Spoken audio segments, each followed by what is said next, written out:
So hello and welcome. তো আমরা গত লেসনে ক্লাস ফাইভের গান্ধী দা মহাত্মার সেকেন্ড পার্ট করেছিলাম। সেখানে সেই একটি কয়েন, যে মূল্যবান কয়েনটা তিনি অর্থাৎ গান্ধীজি তার কাছে সারা জীবন রেখেছিলেন, যে কয়েনটি ওই এক বৃদ্ধা মহিলা তাকে দিয়েছিলেন। যাই হোক, আমরা পরের পার্টে চলে আসি, থার্ড পার্ট এটা, এবং এটা লাস্ট পার্ট। চলো।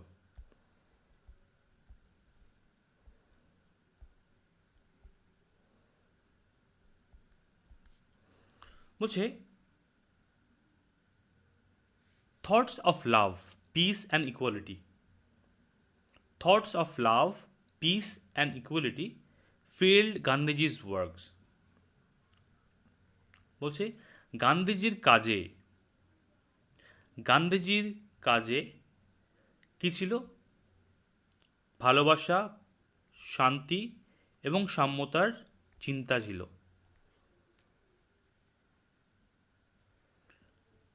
অর্থাৎ গান্ধীজির কাজের মধ্যে বা রচনায় শান্তি, সাম্যতা, ইকুয়ালিটি মানে সমান সমান, মানে ইকুয়ালিটি থেকে সমতা, পিস মানে শান্তি, এবং লাভ এবং ভালোবাসার চিন্তা ছিল।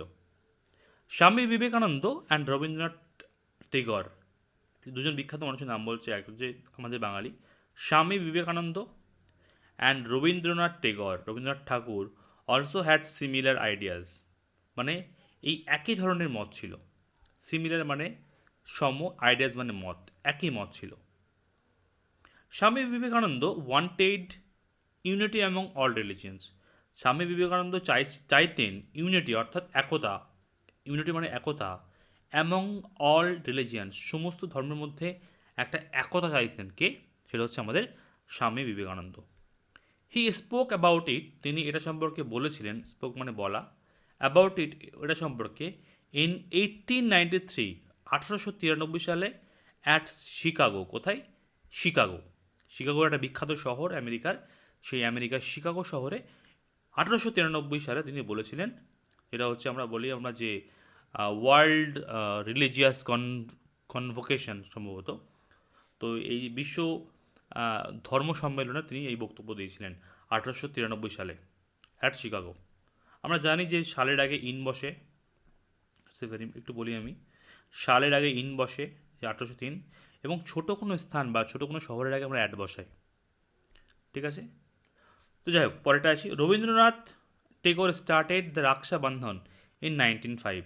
1905 সালে রবীন্দ্রনাথ টেগোর শুরু করেছিলেন দ্য রাক্ষা বন্ধন, অর্থাৎ রাখি বন্ধন।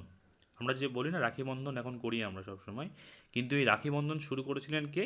রবীন্দ্রনাথ টেগোর। কত সালে? 1905 সালে। It was a festival of brotherhood. It was a festival festival of festival of brotherhood and communal harmony. বলছে এটা ছিল একটা উৎসব, ফেস্টিভ্যাল অফ ব্রাদারহুড অর্থাৎ ভ্রাতৃত্বের উৎসব, অ্যান্ড কমিউনাল হারমোনি অর্থাৎ সাম্প্রদায়িক সম্প্রীতি। এই মুহূর্তে সারা ভারতবর্ষ জুড়ে একটা আহ, সাম্প্রদায়িক সম্প্রীতির যে একটা মেলবন্ধন দেখা যাচ্ছে না, একটা সমস্যা হচ্ছে। তো সেটা কিন্তু যখন রবীন্দ্রনাথ টেগোর ছিলেন, স্বামী বিবেকানন্দ ছিল, তখন কিন্তু অনেক কম ছিল। তখন কিন্তু তারা সবসময় একটা সাম্প্রদায়িক সম্প্রীতি এবং সৌহার্দ্যের যে একটা বন্ধন, মেলবন্ধন তৈরি করতেন হিন্দু মুসলিমদের মধ্যে বা অন্যান্য সমস্ত ধর্মের মধ্যে। দিস থ্রি গ্রেট মেন, এই তিনজন মহান ব্যক্তিত্ব বা মহান মানুষ, হ্যাভ বিকাম ইমমর্টাল। ইমমর্টাল মানে কি? মানে অমর হয়ে গেছেন। হ্যাভ বিকাম ইমমর্টাল, অমর হয়ে আছেন, for their thoughts and works, তাদের থটস মানে চিন্তাভাবনা এবং তাদের কর্মের জন্য, ওয়ার্কসের জন্য তারা ইমমর্টাল হয়ে আছেন, অর্থাৎ অবিস্মরণীয় হয়ে আছেন বা অমর হয়ে আছেন। ওকে, চলো একটু ওয়ার্ড ট্রুথ দেখি আমরা। এখানে ওয়ার্ড ট্রুথ মানে হচ্ছে, প্রথমটা আছে কমিউনাল হারমোনি, অর্থাৎ সাম্প্রদায়িক সম্প্রীতি, মানে গুড রিলেশনশিপ, ভালো সম্পর্ক, among people of different believes, বিভিন্ন ধর্মের বা বিভিন্ন মতের মানুষের মধ্যে একটা ভালো সম্পর্ক।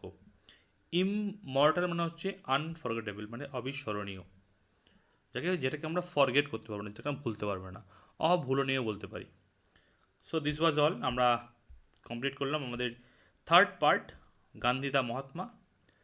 So thank you everyone for watching this video. সবাইকে অনেক অনেক ধন্যবাদ। দেখা হচ্ছে পরের কোনো ভিডিওতে। Till then, good by.